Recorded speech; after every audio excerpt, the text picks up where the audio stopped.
नमस्कार। स्वागत है आपका स्टॉक मार्केट वेल्थ मल्टीबैगर में। साथियों, यह विश्लेषण सिर्फ शैक्षणिक और जानकारी देने के उद्देश्य से तैयार किया गया है। सभी data NAC, BSE, money control, economic times, investing dot com जैसे विश्वसनीय स्रोतों से लिए गए हैं। निवेश का हर फैसला हमेशा अपने वित्तीय सलाहकार या सेबी रजिस्टर्ड विशेषज्ञ से सलाह लेकर ही करें। 12 अक्टूबर 2025 तक दुनिया भर के शेयर बाजारों में तेजी से उतार चढ़ाव देखने को मिला। अमेरिका और चीन के बीच व्यापार तनाव, फेडरल रिजर्व की नीतियां, वैश्विक महंगाई और मिडिल ईस्ट की राजनीतिक स्थिति ने निवेशकों को सतर्क बनाए रखा। अमेरिकी बाजारों में टेक सेक्टर में ओवर वैल्यूएशन और प्रॉफिट बुकिंग के चलते भारी गिरावट देखी गई। यूएस सरकार के शटडाउन की खबरों और डॉलर की मजबूती ने भी मार्केट सेंटीमेंट कमजोर किए।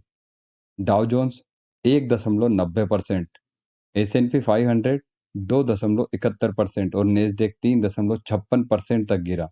यह गिरावट मुख्य रूप से टेक्नोलॉजी शेयरों में सेलिंग और प्रॉफिट बुकिंग से आई। यूरोप में भी कमजोरी रही। डेक्स 1.50, फुटसे 100 0.86%, CAC 40 1.53%। बैंकिंग सेक्टर में भी गिरावट और राजनीतिक अस्थिरता से दबाव दिखा। ईसीबी ने ब्याज दरें स्थिर रखी, लेकिन वित्तीय स्थिरता के लिए अतिरिक्त कदम उठाने की घोषणा की। एशिया की बात करें तो निकेई 225 48,088.80, 1.01% की गिरावट। जापान में राजनीतिक अस्थिरता और कमजोर येन से बाजार डगमगाया। हैंगसेंग 26,290.32, 1.73% की गिरावट। शंघाई कंपोजिट 3897.03, 0.94% की गिरावट। टेक स्टॉक में उछाल के बावजूद एशियाई सेंटीमेंट मिला जुला रहा। अन्य मुख्य अपडेट पे बात करें तो आईएमएफ ने वैश्विक ग्रोथ आउटलुक घटाया, कारण बढ़ती ब्याज दरें और जियोपॉलिटिकल अनिश्चितता। आरबीआई समेत कई सेंट्रल बैंक लिक्विडिटी सपोर्ट बनाए रखने पर जोर दे रहे हैं। अमेरिका ने कुछ देशों पर नए टैरिफ हाइक लगाए हैं। यदि हम करेंसी और कमोडिटी अपडेट पर देखें तो मुद्रा बाजार में 10 अक्टूबर 2025 को यूएस डॉलर और इंडिया रुपीस 88.76 पर बंद हुआ, जो 52 हफ्ते के उच्चतम स्तर के आसपास है। रुपए पर दबाव के मुख्य कारण एफआईआई की बिकवाली, महंगा कच्चा तेल, डॉलर की मजबूती और नीति स्थिरता। आरबीआई के इंटरवेंशन ने गिरावट को कुछ हद तक संभाला है। साथियों, यदि गोल्ड की बात करें तो 24 कैरेट सोने की कीमत 12,508 प्रति ग्राम रही। पिछले हफ्ते में सोने के करीब 4.75% की बढ़त देखी गई। त्योहारों की डिमांड, रुपए की कमजोरी और डॉलर की मजबूती ने सोने को मजबूती दी। आने वाले नवरात्रि और दीपावली के चलते डिमांड और बढ़ने की संभावना है। क्रूड ऑयल की यदि बात करें तो ब्रेंट क्रूड 62.79 प्रति बैरल डॉलर के हिसाब से। डब्ल्यूटीआई क्रूड की यदि बात करें तो $58.90 प्रति बैरल। अक्टूबर में तेल की कीमतों में लगभग 3.9% की गिरावट आई। हालांकि आपको आपकी गाड़ियों का जो पेट्रोल डरा रहे हैं इंडिया में, उसमें कोई फर्क नहीं पड़ा। मुख्य कारण रहे यूएस चाइना तनाव, ओपीईसी प्लस रणनीति और डॉलर की मजबूती। हालांकि भारत के लिए अच्छी खबर है, क्योंकि सस्ता तेल आयात बिल घटा सकता है। बिटकॉइन की यदि बात करें तो बिटकॉइन का कॉइन बेस जो रहा वो 98,99,139.89% की गिरावट। बाय कॉइन 98,31,766, 1.34% की गिरावट। सितंबर में बिटकॉइन में तेजी रही थी, लेकिन अक्टूबर में तेज उतार चढ़ाव दिखा। यूएस और अबू धाबी जैसे देशों की रेगुलेटरी रियायतों से इसमें कुछ पॉजिटिव मूवमेंट देखा गया। निवेश से पहले हमेशा विश्वसनीय प्लेटफॉर्म और सलाहकार की राय लें। साथियों, बिटकॉइन और शेयर बाजार के कंपैरिजन का मेरा एक वीडियो है, जो आप डिस्क्रिप्शन में जाके देख सकते हैं। यदि हम इंडियन मार्केट की अब बात करें तो इसमें 52 वीक रेंज पे पहले बात करेंगे। सेंसेक्स 82,500.40% की बढ़त, 71,425 से 84,099 तक। निफ्टी 50 की यदि बात करें तो 25,285.35%, की इसमें भी बढ़त, 21,710 से 25,448 तक। बैंक निफ्टी 56,609.75%, 47,703 लो है और 57,628 इसका हाई। तीनों इंडेक्स हरे निशान में बंद हुए हैं। बैंक निफ्टी ने सबसे बेहतर प्रदर्शन किया, जो बैंकिंग सेक्टर को मजबूती दर्शाता है। मार्केट ट्रेंड की बात करेंगे। निफ्टी 50 ने ईयर से अभी तक 6.91% का रिटर्न दिया है।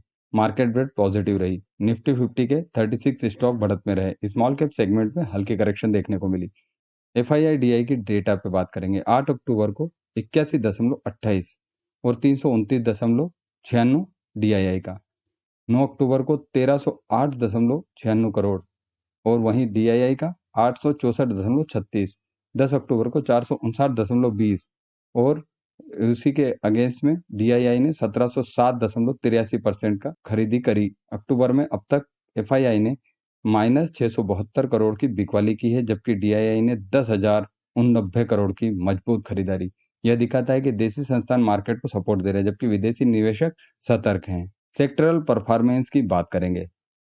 अब इसका 1 दिन का, 1 महीने का और 1 साल का जो रिटर्न है, वो हम बात करेंगे इस पे। तो सबसे पहले PSU बैंक की बात करते हैं। 1 दिन में 1.67%, वहीं पे 1 महीने में 16.5%, 1 साल में 157.5% का रिटर्न। फार्मा ने 1.29% 1 दिन में, वहीं पे यदि महीने की बात करेंगे तो 4.6% की गिरावट, वहीं पे 1 साल में 70.5% की बढ़त। रियलिटी 1.67% की बढ़त रही 1 दिन में, लेकिन वहीं पे यदि हम बात करें पूरे महीने की तो 14.4% की गिरावट, 106.4% की इसमें बढ़त रही 1 साल में। बैंक निफ्टी 0.74%, उसके अगेंस्ट में 9.8%, वहीं उसी के अगेंस्ट में 44.8% की इसमें लगातार बढ़त। मेटल की यदि बात करें तो 0.91% की गिरावट रही, वहीं पे 1 महीने में 4.2% की बढ़त और वहीं पे 1 साल में 73.4% की बढ़त। PSU बैंक, फार्मा और रियलिटी सेक्टरों में शानदार रिटर्न दिखे हैं। वहीं IT और FMCG सेक्टर में प्रॉफिट बुकिंग के चलते इनकी हल्की कमजोरी रही साथियों। सबसे पहले वापस से बता दूं, नीचे दिया गया पूरा विश्लेषण NSE, BSE, money control, economic times तथा अन्य अधिकृत डेटा स्रोतों से लिया गया है। सभी आंकड़े सूचना और शिक्षा उद्देश्य के लिए हैं। निवेश जोखिम आपके अपने हैं। टॉप स्मॉल कैप गेनर और लूजर की बात करेंगे। सबसे पहले बात करेंगे रिलायंस पावर का, जिसमें 9.29% की बढ़त देखी गई साथियों। और ये जो है ये पावर जनरेशन में काम करता है। मल्टी ईयर इसमें हाई रिटर्न देखे गए हैं। रेडिंगटन जो है इसमें 8.00% की बढ़त IT डिस्बर्सन में इसका काम है। वहीं पे PG इलेक्ट्रोप्लास्ट 5.93% की बढ़त इलेक्ट्रॉनिक मैन्युफैक्चरिंग में काम है। ज्योति CNC ऑटोमेशन 5.51%, CNC मशीनरी में इसका काम है। 3 साल का हाई रिटर्न दिया है इसने भी। एक्सपोर्ट के ऑर्डर इसके बड़े हैं। नेटको फार्मा की यदि हम बात करें तो इसमें 3.96% की बढ़त देखी गई। वहीं पे 845.80 पर यह ट्रेड कर रहा है। न्यूलैंड लेबोरेटरी जो है इसमें 3.81% की बढ़त देखी गई। Pharma API export new US FDA approval मिला है इसको। बंधन बैंक 3.69% की बढ़त 169.32 पे। वहीं पे बैंकिंग एसेट्स इसकी बढ़ी है।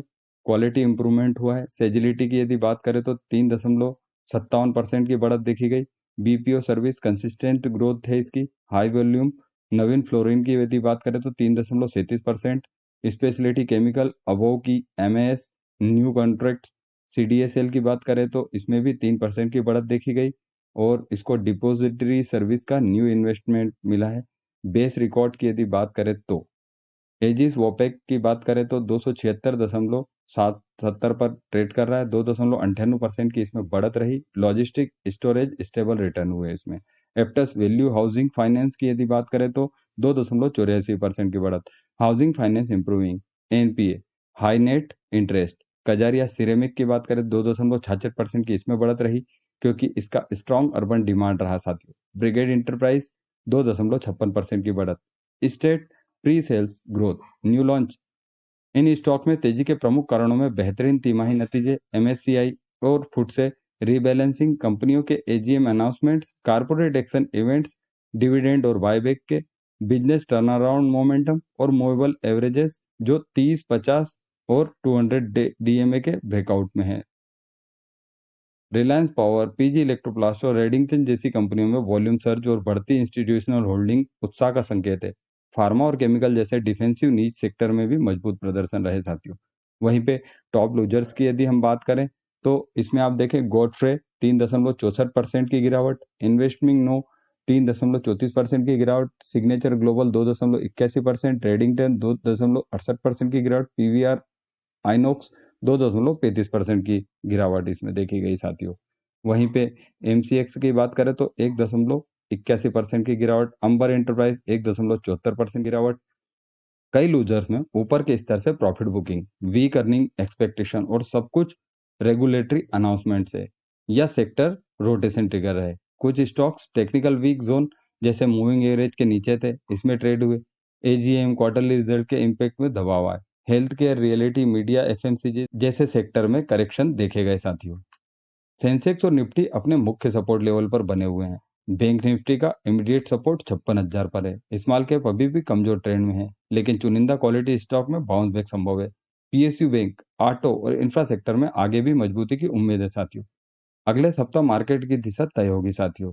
Global volatility, US China trade war, dollar strength और एफआईआई के फ्लोज से निवेशकों के लिए तीन मुख्य बातें: कॉशन, कंसिस्टेंसी और क्लियरिटी, यानी सावधानी, निरंतरता और स्पष्टता।